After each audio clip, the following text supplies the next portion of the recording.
A gente fala muito aqui de contar verdades. A gente está hoje aqui com Dom João de Orleans e Bragança, um grande empresário conosco na Casa de Mauá. Fica com a gente, tem muita coisa interessante para você ouvir, tanto da história quanto de grandes pessoas que lideraram o nosso país há muito tempo.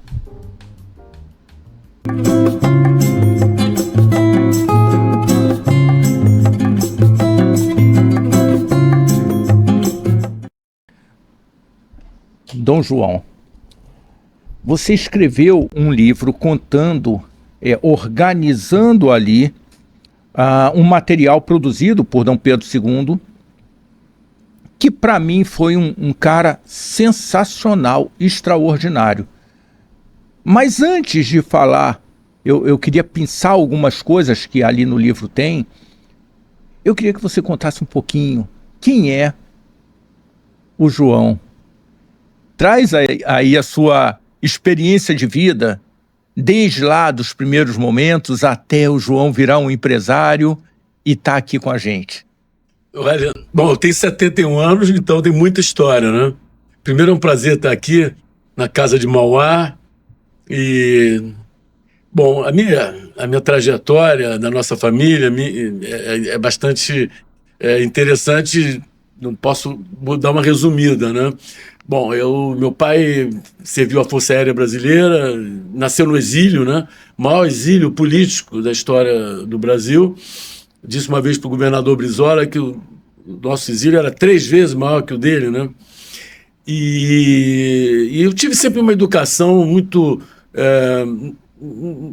direcionada para que somos todos iguais. Nós nascemos iguais, morremos iguais, e com o nome que eu tenho, né, que meu pai herdou também, a história da nossa família, né, é uma história que papai me dizia de muita dedicação ao país, né, de muito serviço ao país, e eu sempre uso a palavra respeito, que eu acho que é uma coisa que falta hoje na classe política em geral, não todos, né, falta respeito ao Brasil, né, e então eu sempre cresci escutando essas histórias e a gente não é uma família, enfim, milionária. Papai tinha umas terras em Paraty, comprou há 60 anos atrás, quando não tinha nem estrada, né?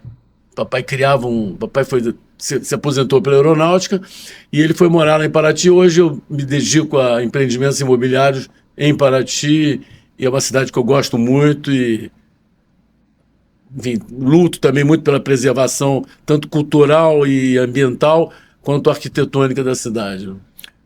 Paraty tinha muita banana, aquela região toda, né?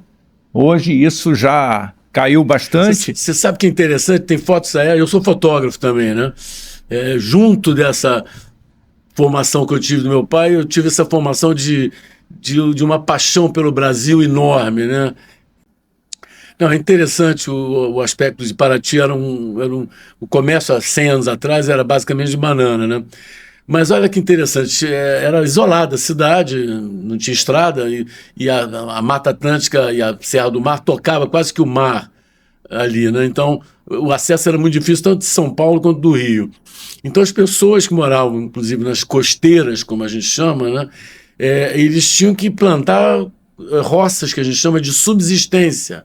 Então houve muita destruição de mata ao longo dos séculos para plantar, além da banana que comercializava, para plantar arroz, feijão, mandioca, batata. Arroz? É para comer, né? Sim. Porque não chegava tanta comida fácil, era muito mais cara quando chegava no comércio de Paraty. Estou falando há 100 anos atrás. Então devastou-se muitas florestas de Mata Atlântica. E tanto que eu tenho fotos aéreas de 60 anos atrás, era mais devastado do que hoje.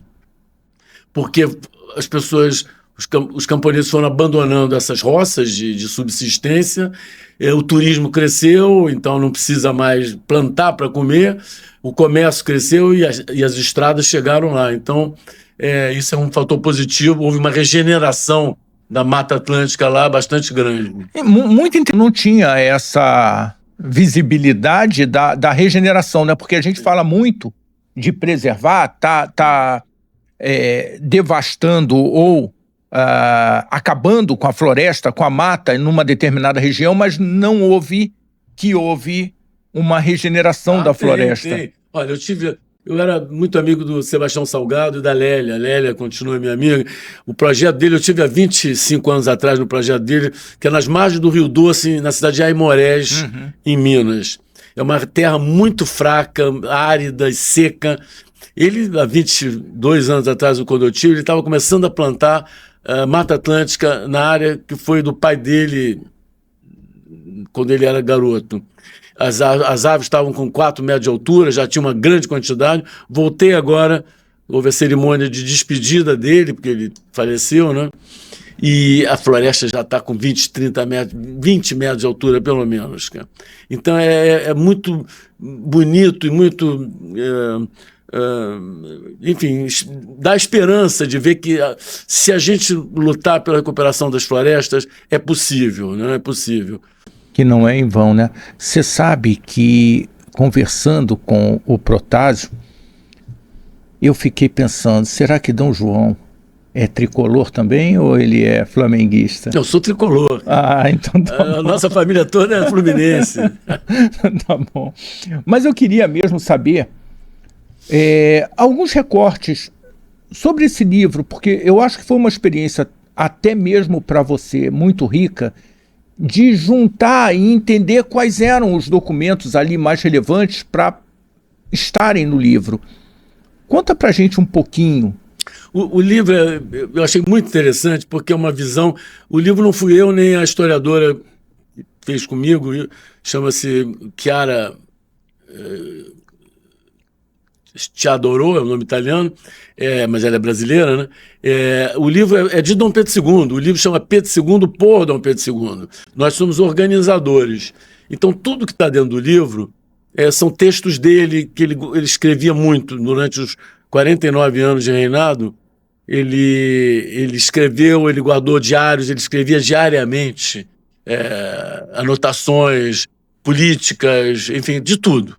Isso está muito bem guardado em várias instituições, Instituto IHGB, Instituto Histórico e Geográfico Brasileiro, Museu Imperial de Petrópolis, enfim, e muita coisa está na internet.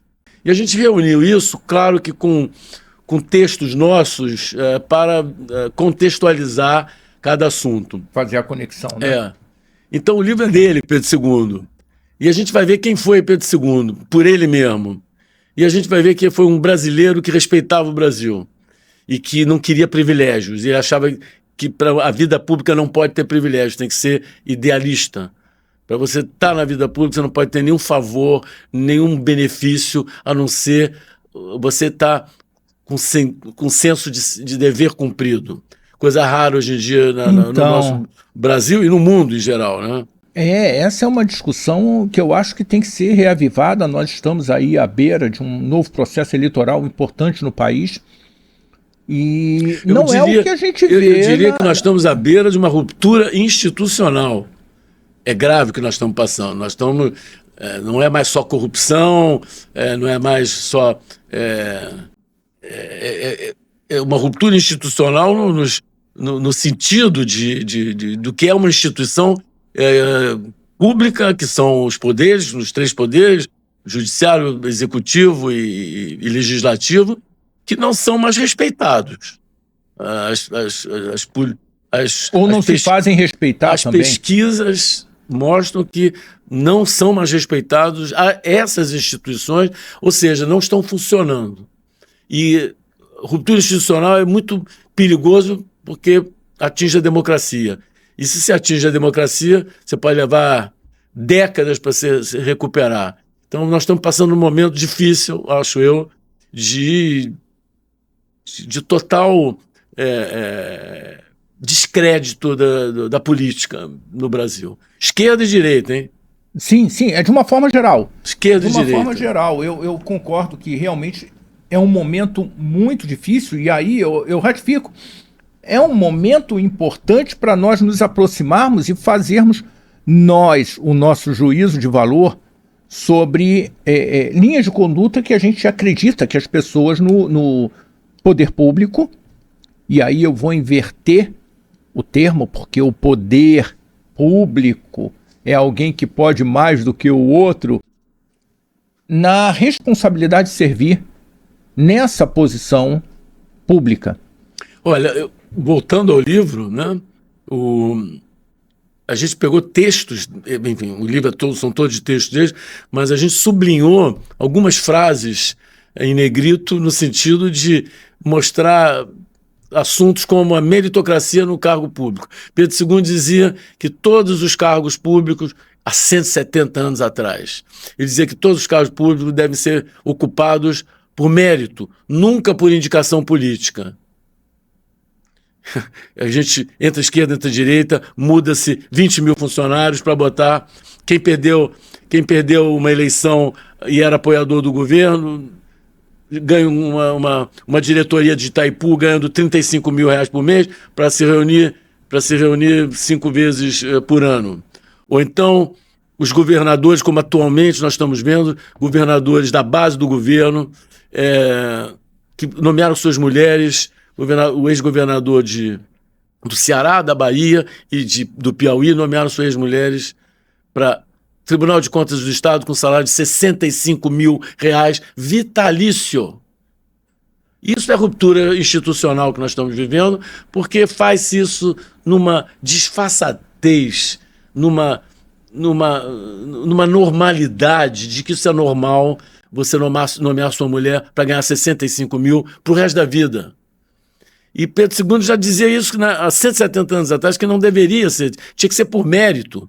Não que as mulheres não tenham algum tipo de especialização. Não, eventualmente não possam ter mérito. Mas tem que provar o mérito. Mas fica ruim para a opinião pública quando recebe uma informação dessa sem trazer a pauta do mérito. Não são. No cargo, por exemplo, no exemplo do Conselho de Itaipu, eles dão para um ex-ministro, que já não é mais ministro, mas quer fazer um agrado. Ou seja, faz-se agrado com dinheiro do povo. Os governos de esquerda e de direita fazem agrado com dinheiro dos outros. Então é uma vergonha que nós estamos vivendo hoje. Sabe uma coisa que eu achava muito estranho quando eu era mais novo? As pessoas falarem o sistema. Deixa eu só fazer. E no governo passado, mesma coisa, né? Puseram 15 mil militares, inclusive da ativa, em cargos públicos. Ou seja, o militar foi para uma posição que não deveria estar. Não pode. As Forças Armadas de qualquer país, qualquer democracia, nas ditaduras não. As ditaduras elas fazem parte da economia do país. Hoje em dia as ditaduras como a Venezuela, Egito, enfim, as ditaduras hoje têm os militares detendo de 30%, enfim, no Egito esse caso, 30% a 35% da economia do país inteiro. Eles dão cargo para os militares, da ativa e ex-militares que têm influência sobre a cúpula, e você nunca vai acabar com essa ditadura, porque são as Forças Armadas que detêm a economia, então você não vai derrubar nunca essa ditadura. Então, isso acontece também de outra forma numa democracia, mesmo sem Forças Armadas, como aconteceu no último governo. E isso é péssimo para as Forças Armadas. Você tira a credibilidade das Forças Armadas. Você sabe que eu não tinha visto por essa ótica, e eu acho muito pertinente o que você está colocando, porque de repente é uma demonstração de força não legítima para a ocupação de uma posição, né? Então, eu não tinha observado por esse lado, mas realmente faz bastante sentido. As Forças Armadas de qualquer democracia são uma instituição de Estado, não de governo. No Brasil, a gente não sabe separar bem o que é Estado e o que é governo, porque o presidente da República ele é chefe de Estado e é chefe de governo. Nos parlamentarismos, que é a Europa inteira, você tem o chefe de Estado e o chefe de governo. O chefe de Estado não pode dar nenhuma opinião política partidária, porque o Estado é o todo de um país, né? São as instituições, é a cultura, é a identidade, é o hino, é a bandeira. Isso é o Estado. E olha a longo prazo essa pessoa. O Estado é perene. Né? O Estado é perene. Por isso que a gente fala muito fala-se muito e se obedece pouco. Isso é uma política de Estado. Não, essa outra é uma política de governo. Né? Que deve ser assim. E a gente deveria ter políticos grandiosos ou grandes o bastante para saber que uma política que ele mesmo está fazendo é de longo prazo, então uma política de Estado, e outra é nitidamente uma política de interesse partidário, o que não é crime, é natural, mas que seja bom, que seja importante para o país, né? Que seja legítimo. E que seja bom para o país. Então, as Forças Armadas é um órgão de Estado. Sabe, a gente aqui quer sempre trazer a informação de primeira pessoa, né? Quem viveu, quem tem a experiência, que isso é o tipo da coisa igual aquela propaganda, isso não tem preço. Não tem preço você ouvir de quem realmente conhece. Eu estava estudando e ouvindo bastante sobre a questão das ferrovias, e a nossa associação comercial aqui foi criada por Dom João. Dom João em 1809. Sim, verdade. E Mauá, lá na frente, bem depois disso, presidiu a associação comercial e foi um cara extraordinário. Fez uma estrutura de ferrovia no Brasil, de logística no Brasil, fantástica. E de repente a gente perdeu. De repente, não foi de repente, em vários anos nós perdemos essa estrutura toda que tínhamos. Pedro II queria muito, porque o Brasil nessa época ele só tinha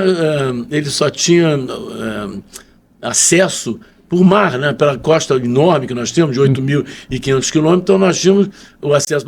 Por isso que também o Brasil, 80% da população está perto da costa, né? Bom, Pedro II queria mudar isso. Pedro II tinha uma visão, e o Brasil chegou a ter uma das redes ferroviárias maiores no mundo na época. E você sabe que isso aí é mal contada a história. Pedro II era grande fã de Mauá, né? Fizeram uns livros, um filme que o Pedro II tinha inveja de Mauá. Não, é mentira total. Não, eu acredito que seja mentira mesmo, não, tá? Inclusive no livro de Mauá, Mauá escreveu, não outros escritores, que eu acho que se chama até um livro bastante interessante, Carta aos Meus Credores, acho que tem um nome parecido com ele. Ele faz os maiores elogios a Pedro II e o incentivo que Pedro II dava, porque Pedro II queria o progresso do Brasil, né? Pensava só no Brasil. Pedro II pensava no país e no futuro do país. A educação era uma das coisas que ele mais se preocupava. Sabe que ele visitava o Brasil inteiro e pedia para visitar escolas que não estavam na lista oficial da visita, porque na lista oficial da visita tinha escola A, B, C e D. Que tinham se preparado. Exatamente. As escolas estavam todas pintadinhas, novinhas, etc. Ele falou, eu quero visitar a terceira e quarta escola que não... Majestade, mas eu gostaria, por favor. E sabe o que ele fazia? Ele chegava na escola, uma sala com 10, 12 alunos, e ele se sentava na última poltrona, sem ninguém saber. E o professor no quadro negro. Quando o professor virava do quadro negro, via a sala toda de aquela garotada e o imperador, que tinha quase 2 metros de altura, barba branca, assistindo a aula para ver a qualidade do ensino. E perguntava, a lista de presença, esse aqui faltou, por que faltou? Ele perguntava, o imperador perguntava, por que esse garoto faltou? Porque está ajudando o pai na roça, não pode. Ele falou, não pode. Você sabe que chega a arrepiar você falando isso, porque realmente a gente sente uma carência gigante das pessoas que ocupam cargos públicos com essa proximidade da população. A gente ouve muito aquela história de eu me elegi. Você vê a proximidade da população para ganhar voto, né? Não, sim, só nesse momento. Como que você se elegeu, você foi eleito por aqueles que acreditaram naquele determinado discurso. E eu vejo essa proximidade quando... Analisando aqui, nós temos 22 conselhos empresariais, 23 conselhos empresariais na Associação Comercial, que são think tanks, e quando ali discutindo a questão do metrô e tudo mais, e como é que vai para São Gonçalo, e aí eu descobri um desenho de Dom Pedro II, onde já estava desenhado o caminho que o metrô pretende fazer, uma vez que cruze por baixo da Baía de Guanabara, ali próximo ao Clube da Aeronáutica, descendo uma linha que saía da Central do Brasil, fazia esse caminho e o trem, não era metrô, o trem naquela época descia. Então ele se envolvia diretamente, Ele queria ver, ele também era um fiscal, desenhando. era um fiscal. No livro a gente mostra, ele visitava tudo, ele perguntava, ele batia papo com os funcionários, batia papo com o povo na rua, para saber do país dele, para saber o que está acontecendo, quais são as carências, quais são as necessidades, né? Enfim, pensava no Brasil sem querer nada para ele. Lendo o livro, você vai ver, ele não queria privilégio, ele não queria, ele dizia que gasto inútil é furto à nação. Palavras dele. Qual seria a sua visão, não só por fazer parte da família, mas também por ter juntado e relido todo esse material daquele momento onde se decidiu levar a capital para Brasília e deixou-se o Rio de Janeiro, eu vou usar um termo aqui talvez forte, ao léu? Não é só isso. Brasília não tinha povo e hoje... Sabe que a maior renda per capita do Brasil é Brasília? Você sabia disso? Que é, no mínimo, esquisito.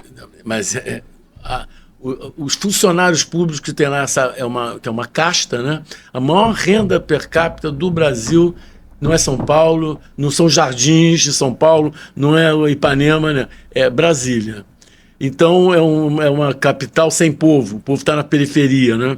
Eu acho que foi um grande erro levar a capital, os políticos têm que estar perto do povo, né?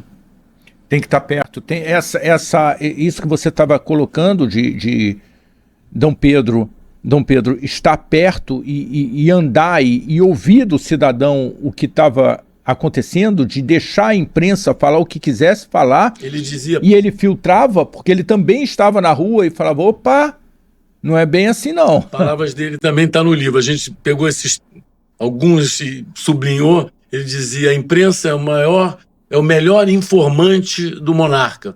Ele, né? A imprensa livre e as eleições são as maiores conquistas da política brasileira. Eleições livres, né? Na época não era a mesma coisa que as eleições de hoje, naturalmente, mas estava se caminhando, estava se avançando. Mas o que eu digo no livro é que tinha já oligarquias políticas como tem hoje. Por que o Brasil cresce, Ricardo, há 40 anos, uma média de 2,2% ao ano? A gente se acostumou a isso. Mas tem que votar nesse aqui porque é melhor do que o outro. A gente se acostumou com pouco. Mas 2,2 é muito pouco. Ah, tá. É muito pouco. A média dos últimos 40 anos, de 85 a 2025, a média cresceu mais um pouco, menos ali, a média foi 2,2. Nenhum estudo de vários economistas, nenhum país deslancha. A não ser que a gente queira andar de lado, continuar, nós andamos de lado. Nós andamos de lado. O que mudou no país? Tem programas sociais importantíssimos, absolutamente necessários. Mas não sobra dinheiro para fazer grandes obras de infraestrutura, gerar mais emprego.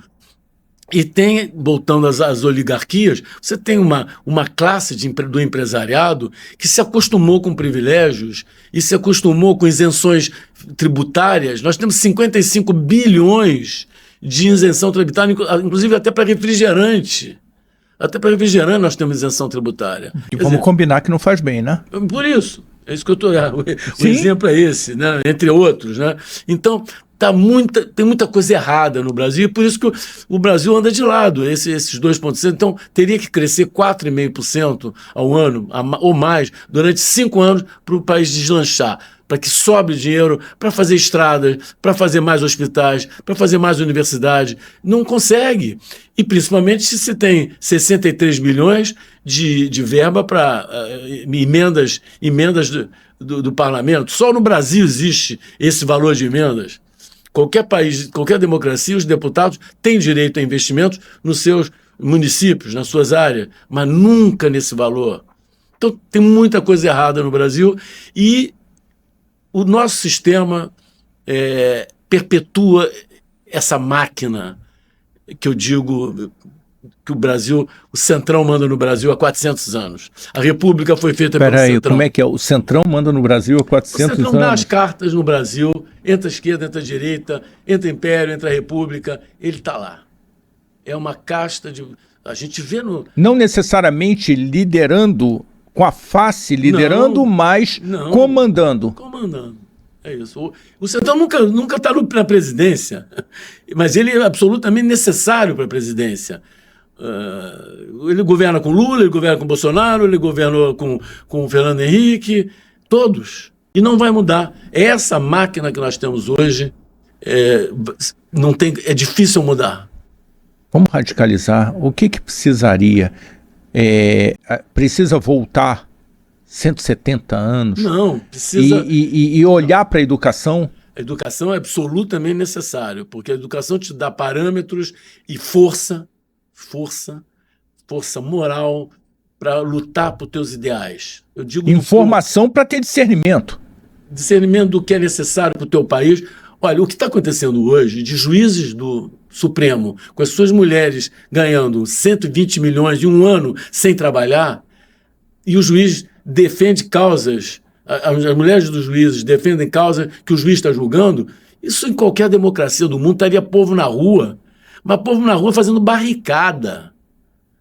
A gente está passivo, a gente está anestesiado. O brasileiro está anestesiado. É uma situação muito preocupante, porque sem povo o país não anda, sem a manifestação do povo.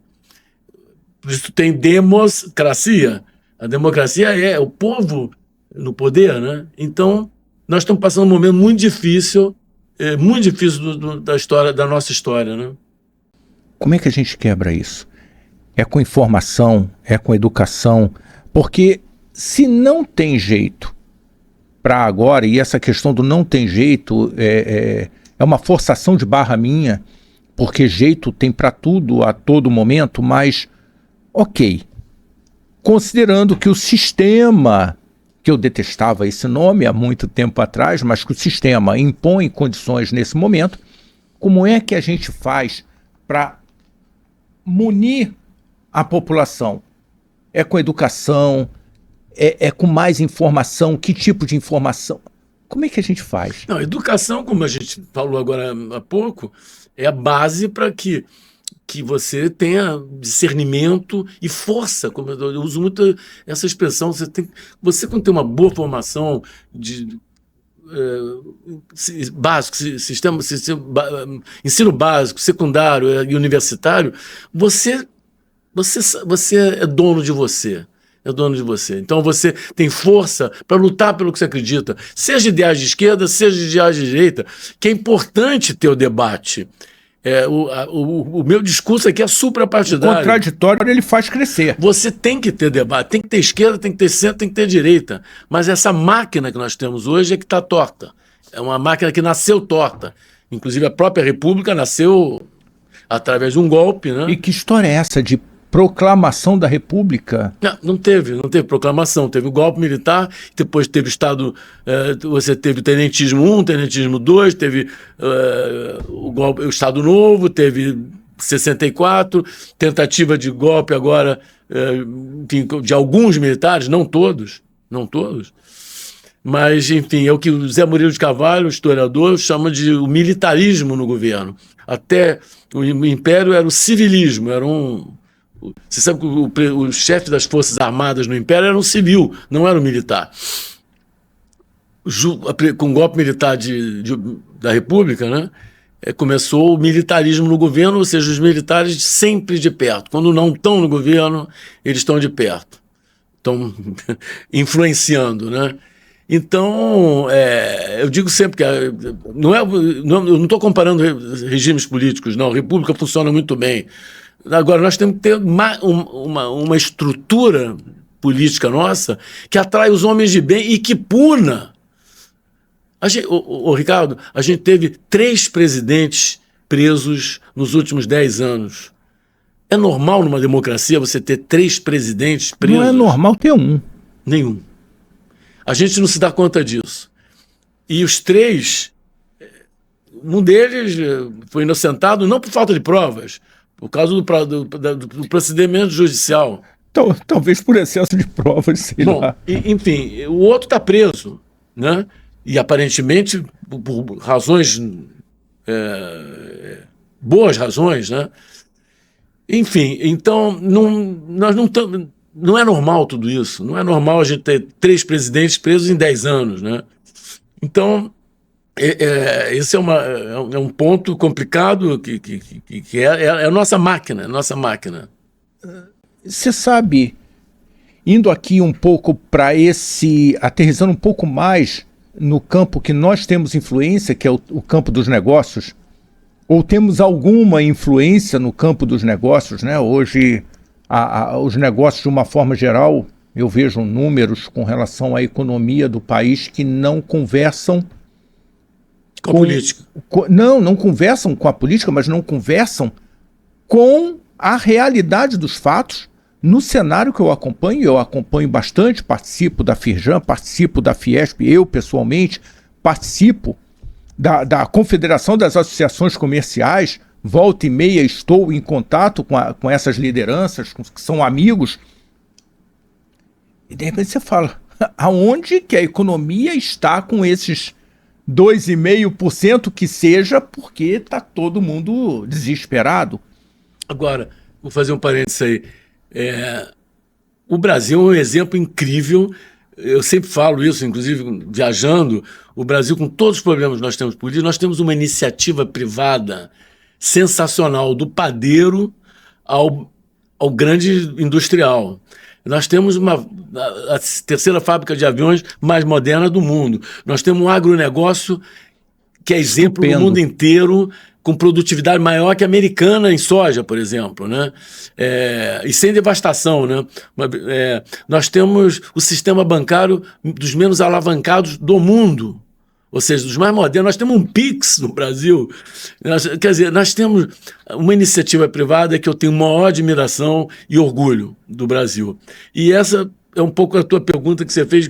Isso funciona com 2,5% de média de crescimento, né? Quer dizer, e graças a uma iniciativa privada muito moderna e muito eficiente. E poderia ser muito corajosa. E muito corajosa. Muito corajosa, né? Porque a gente olha e de repente fala assim, legal, mas peraí, você estava falando da infraestrutura, né? E infraestrutura, ela esbarra em todas as operações, desde o padeiro, a manicure, porque se a pessoa não conseguiu chegar lá no salão dela de beleza, ela perdeu um cliente por conta do trânsito, ou simplesmente por conta do calor. Falou, nossa, tá um calor, eu vou levar 1 hora para chegar e... Querida, eu vou fazer a unha semana que vem. Então ela perdeu. Isso foi importante para ela. Que pouca gente sabe. Eu não sou economista, mas me interesso muito por economia e leio e tento entender algumas coisas mais complexas, outras menos. Nós perdemos o bônus demográfico, né? Que eu fui me inteirar exatamente do que é que você ter uma população um contingente de trabalhadores em produção maior do que o contingente mais velho e aposentado. Nós perdemos isso, agora acabou em, 2, 3 anos atrás. Ou seja, a gente já está caminhando para um número maior de aposentados e pensionistas, maior do que a população ativa economicamente. Você sabe quanto o Brasil, diferente da Coreia do Sul, de países que... Sabe que a Coreia do Sul tinha uma renda per capita menor que a brasileira, hoje tem 5 vezes a brasileira, né? Investir em educação e muito sério há 40, 50 anos atrás. Bom, aí eu venho para o assunto produtividade do trabalhador.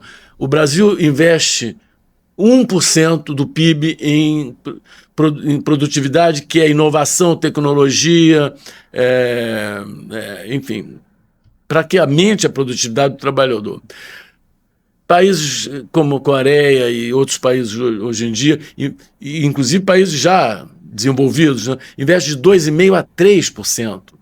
3 vezes mais que o Brasil. Quer dizer, o Brasil não investiu e não está investindo em produtividade. O que vai acontecer? O trabalhador brasileiro não produz o que tem que trabalhar e vai faltar trabalho, vai faltar trabalhador para que essa economia cresça também daqui a pouco. Isso já está acontecendo.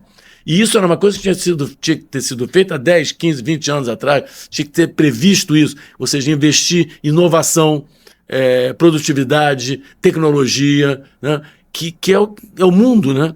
E, ou seja, para que um trabalhador possa produzir mais, uma pessoa só produza 20, 25, 30% mais por competência, né?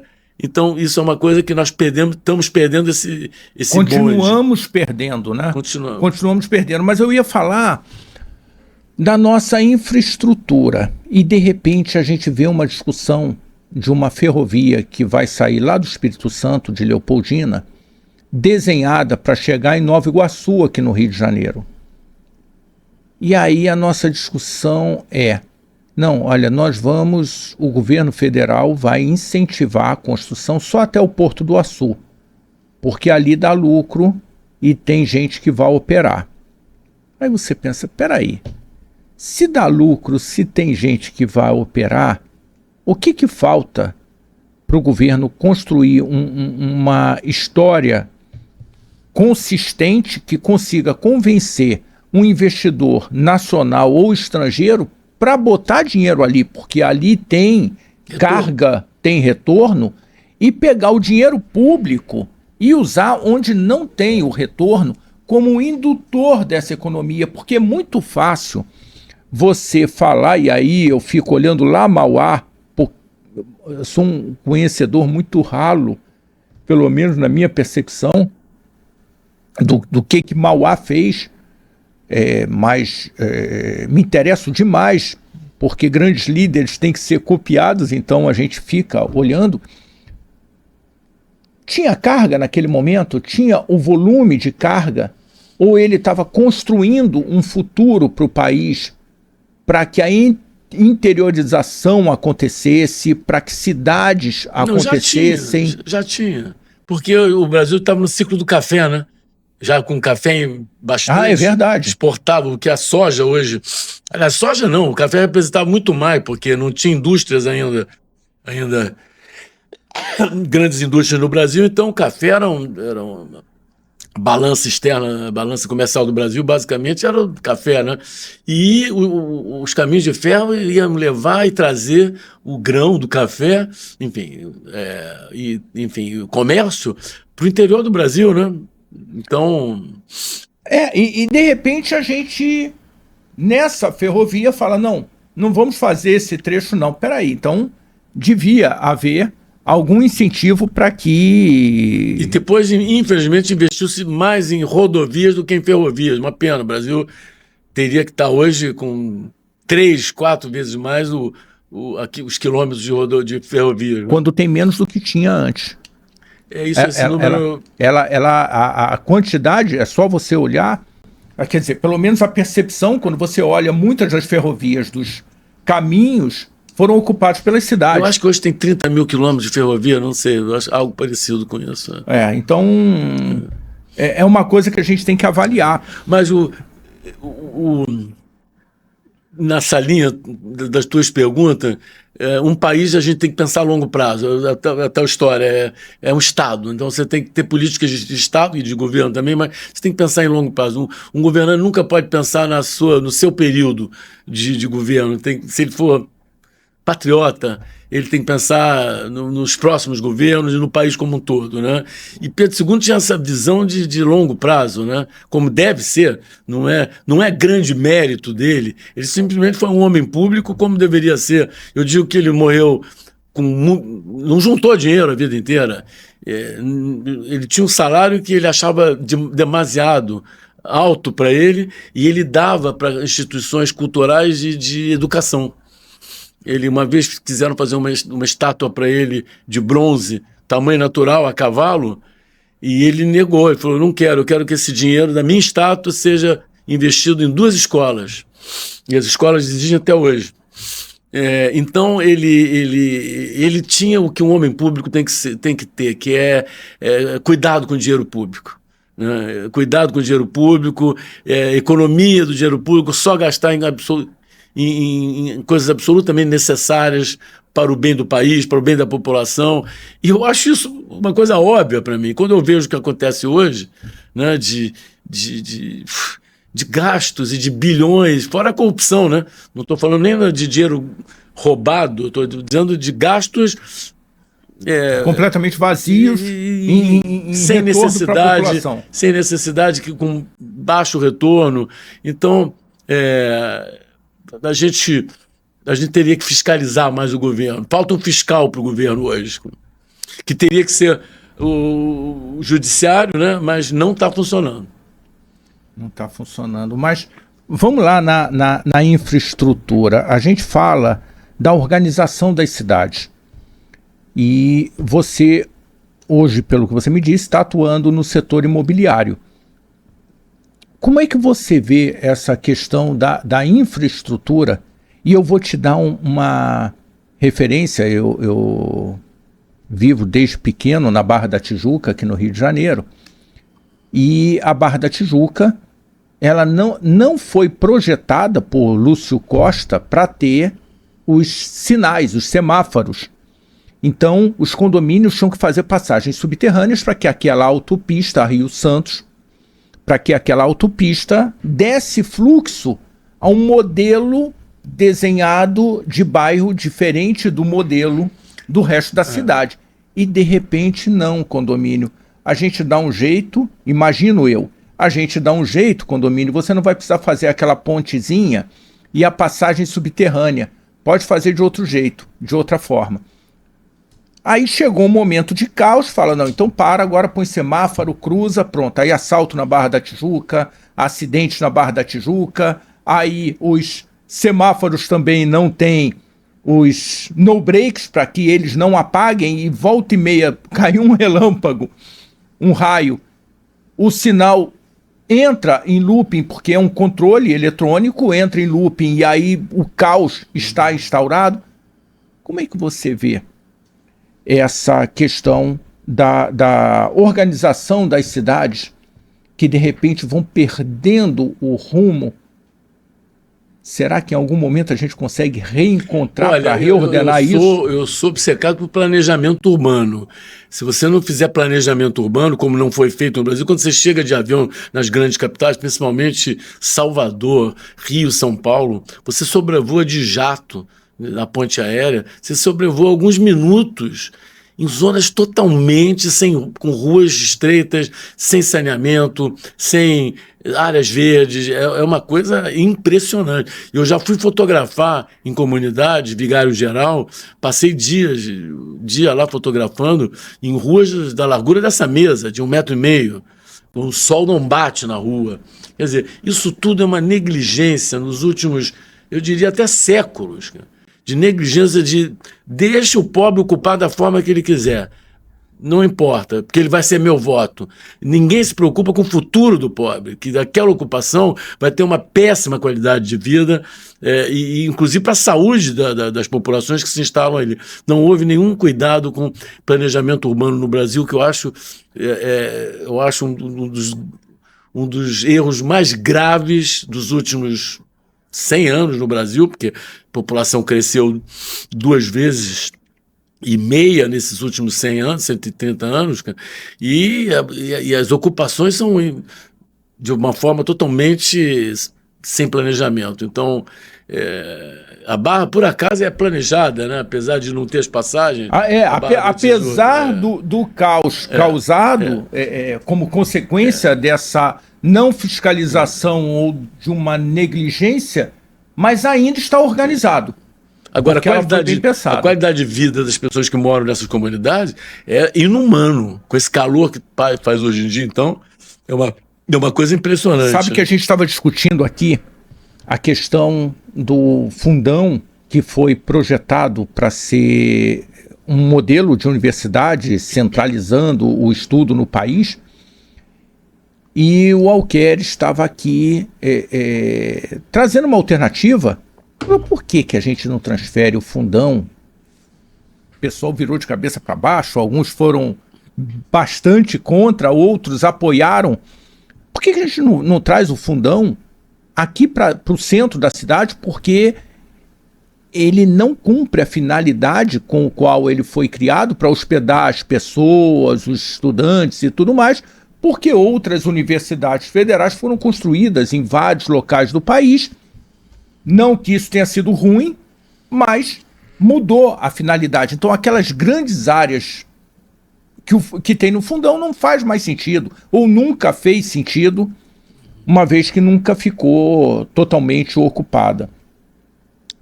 E aí a gente discutia, ele falou, olha, a gente consegue transferir parte ali da Maré para dentro do fundão, já organizando para as pessoas não precisarem sair de onde moram e tudo mais.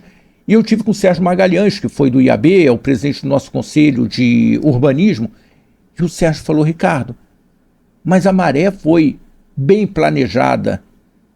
O problema é que passou e desorganizou, então não houve fiscalização, não houve cuidado em um momento.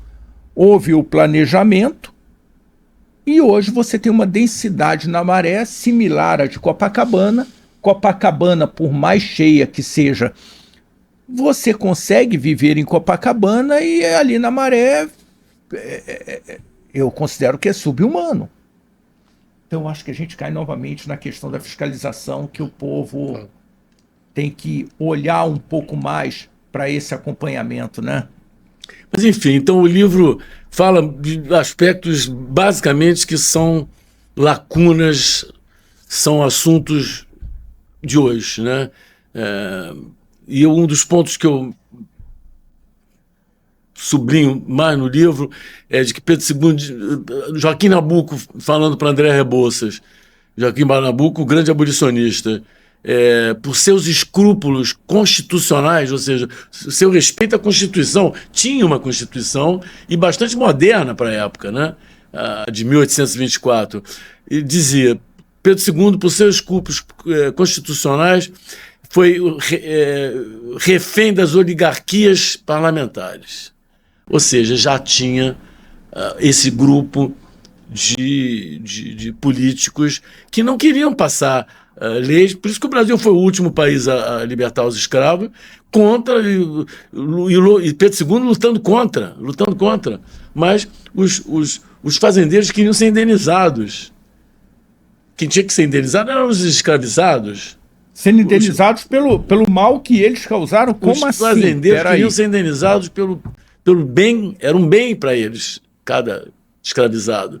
Então, por isso que houve o golpe da República, e tanto que a República veio, o golpe foi um ano depois do 13 de maio, né, de 1888,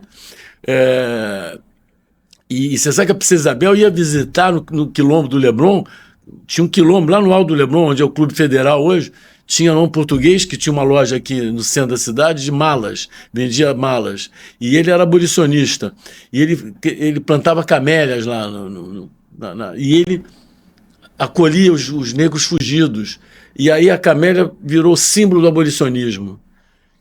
A Princesa Isabel usava a camélia na lapela para mostrar, eu sou abolicionista, e era criticada pelos republicanos, porque os republicanos estavam do lado dos fazendeiros, óbvio, onde está o poder. Money talks. Exatamente, onde está o poder. Cara. Por isso que o pessoal fala mal do... o presidente Lula disse que o Maluf e Sarney eram corruptos, se aliou aos dois. O governo Bolsonaro dizia que o Centrão, se gritar pega ladrão, não sobra um. Se aliaram ao Centrão. Então, como é que o povo tem um exemplo de um político correto que faz isso que os dois ex-presidentes, o atual e o ex, fizeram?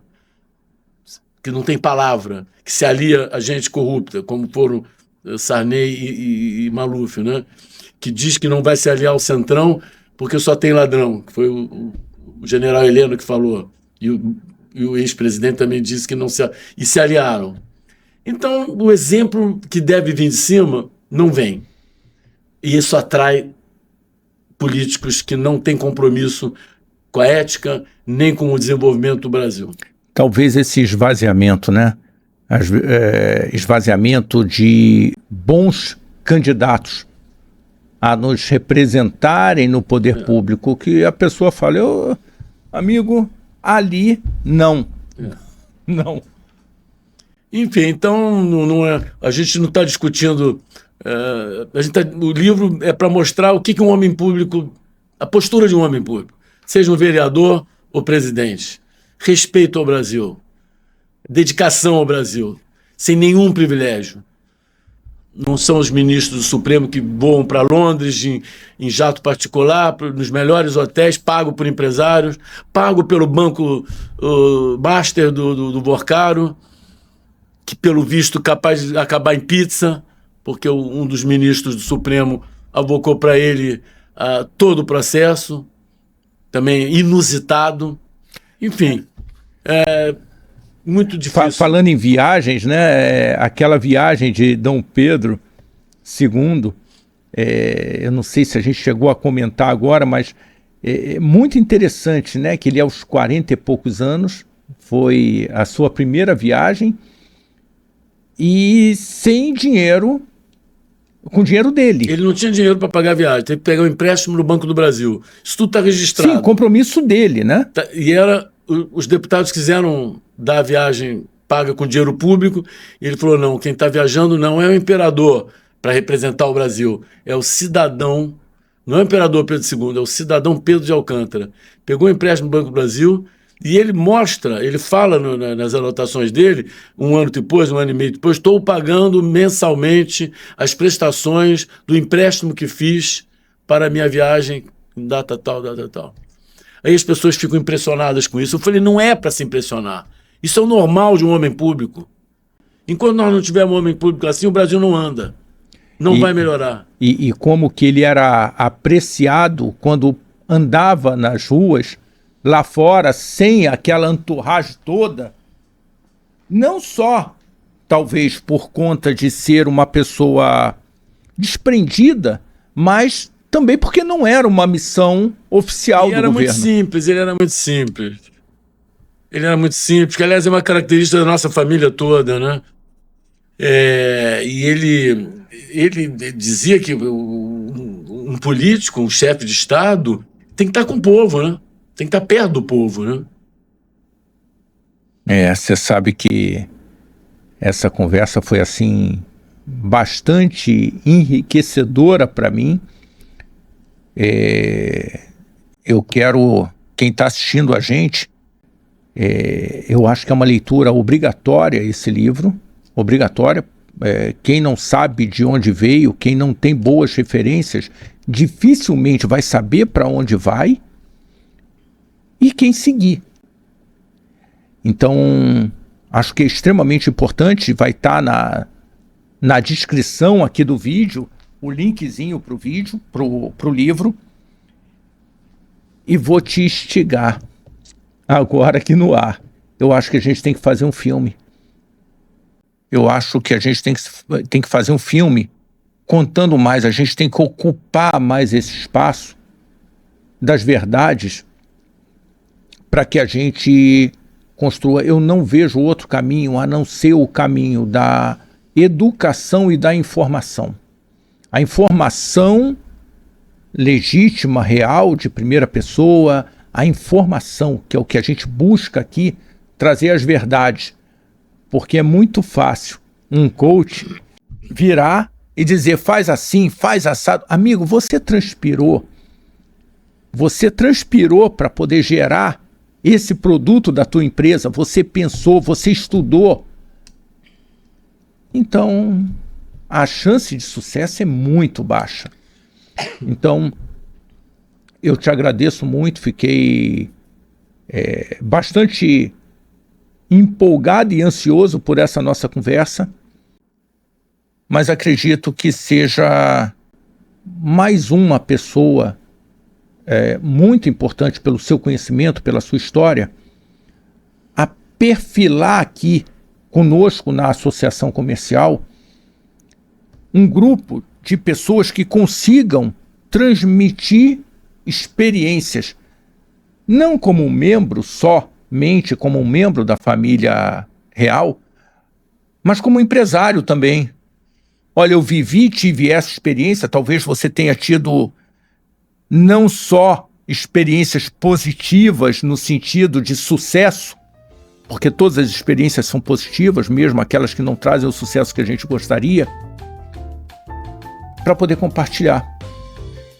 Prazer ter estado aqui, Ricardo, e gostei muito da nossa entrevista também. Fantástico. Muito obrigado. Obrigado a vocês. E você que está assistindo a gente, não perde mais tempo não. Se você entende que o seu negócio precisa ocupar um espaço diferente do que o que você tem ocupado, vem para cá, porque junto a gente vai conseguir chegar mais longe. Parece um jargão, mas experimenta que você vai ver que o seu resultado vai ser diferente. Fica com a gente que tem muito mais para a gente continuar conversando.